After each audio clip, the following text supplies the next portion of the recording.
شهید شیخ صاحب نور الله مرقده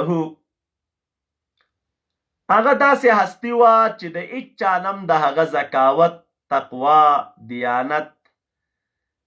علمی تبحر، یو سالمه مفکوره، د مسلمانانو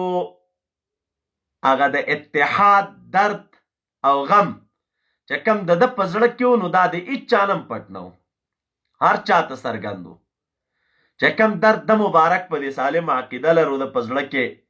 د مسلمانانو وحدت ته چې دی څومره تږی وه، د مسلمانانو راغونډېدو چې د څومره ارمانونه لرودل، نو هغه انداز د ده د بیانونو نه موږ او تاسو لګولی شو. د ده کوم بیانونه چې دي تاسو یې مطالعه کې ویې ګورئ ویې اورئ، نو خپله تاسو ته هغه درد د ده مبارک معلومیږي چې یاره د دې امت څومره درد د ده په زړه کې وه او په دې امت څومره خفه کېده او د دې امت په خفګان څومره خفه کېده دی.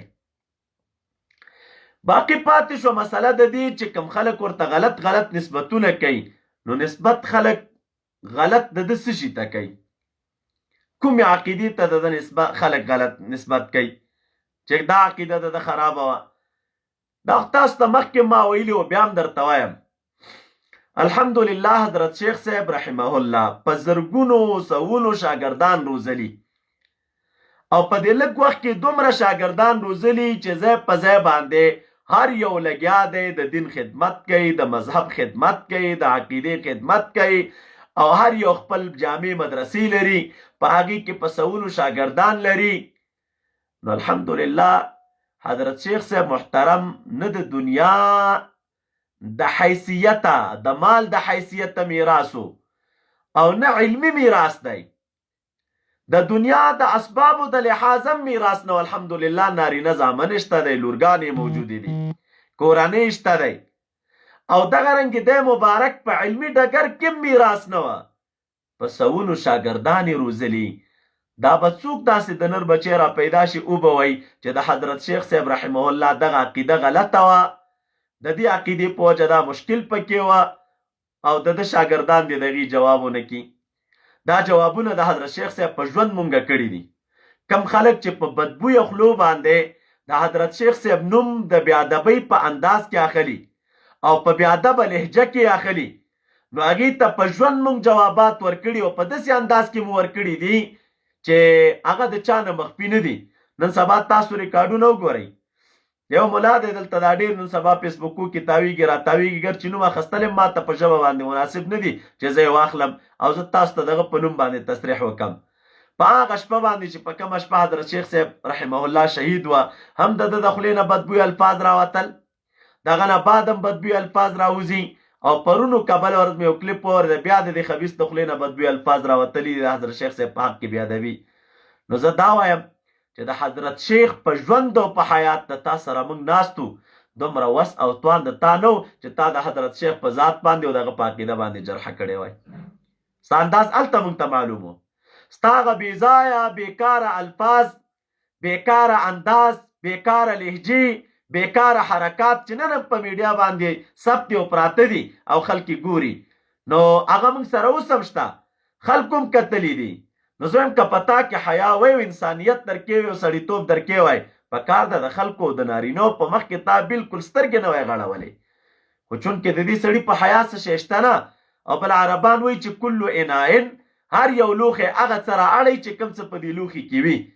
لوښي کې چې دننه څه شی وي چې خلک دا لوښی راواړئ نو همغه شی ترې نه راتویږي. د دې خلکو په باطن کې ګند دی، د خولو نه د دوی پاک الفاظ نه راوځي، د دوی په باطن کې ګند دی،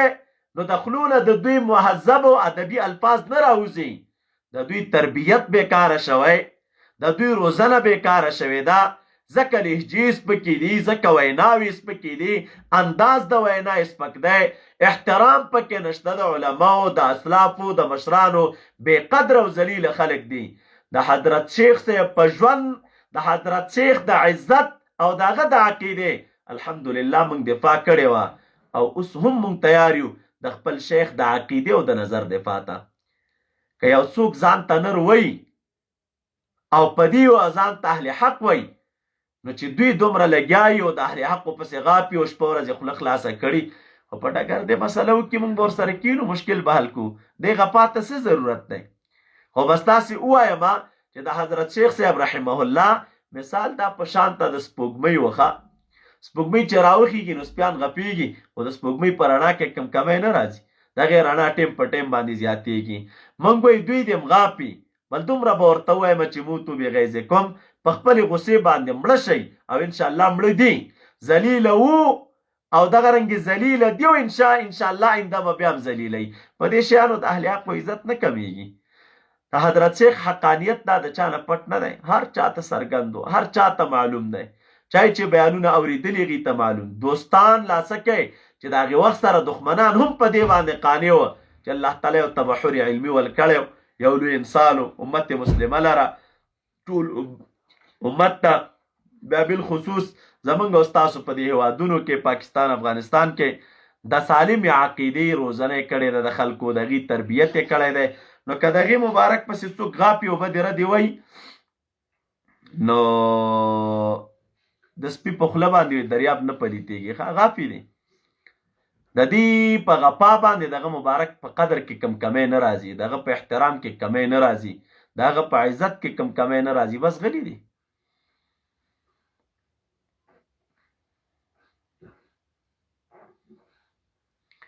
موږ د خپل رب سره دا عهد کړی چې د هغه پیغام به رسو او انشاءالله رسولی مو دی دا مور سره کلک لوز کړی چې کم درد د عقیدې هغه مبارک په زړه کې لرو دا درد چې تر څو مونږ کې ساوي په دې ټکو مور سره بیعت کړی دا درد به رسو مخکې که هغه د سر په عوض کې وي که هغه د مال په عزت کې وي په دې باندې به مونږ صرفه نه کوو باقي که څوک د هغه په منشور اعتراض لري نو دا عهد مهم